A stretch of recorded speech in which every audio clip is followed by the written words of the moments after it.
Also, we recently adopted an enhanced disclosure order which requires local broadcasters to post their public inspection files online, which will make it easier for individuals and citizens to review those files to ensure that broadcasters are indeed meeting their responsibilities.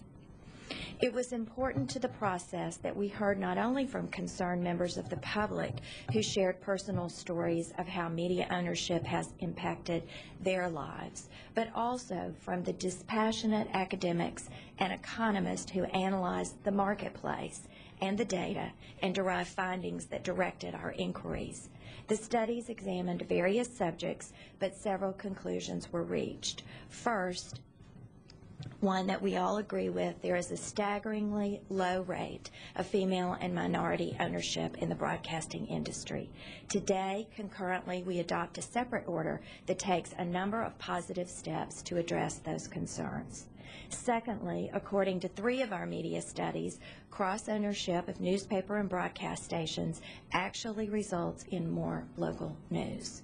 Some point out the potential inconclusiveness as to the outcome of some of our studies, but this concern lends credence to our decision to conduct a case-by-case review of the particular characteristics of specific accommodations in specific markets rather than just adopting a one-size-fits-all rule. In conclusion, I think it's important to step back from the emotionally charged debate that has surrounded this issue over the past few weeks and consider the narrowness of the rule change that we're making today. In this order, we retain the limits on television ownership, retain the limits on radio ownership, and radio-television cross-ownership.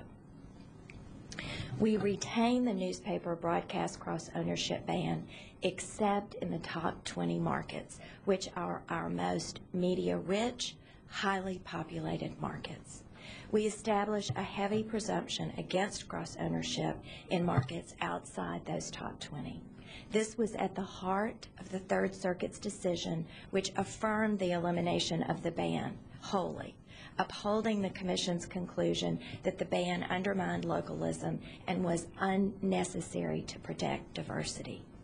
We have indeed traveled across the country and heard from thousands of citizens. The process has been very long but fruitful. Many of us wanted to go much further in repealing ownership restrictions, but we have chosen a measured and cautious approach.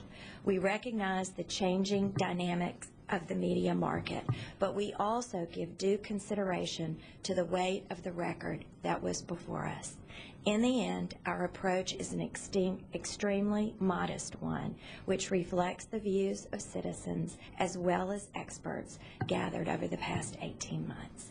I want to add my thanks to the Media Bureau for organizing the many public hearings and, of course, for your work in drafting the item.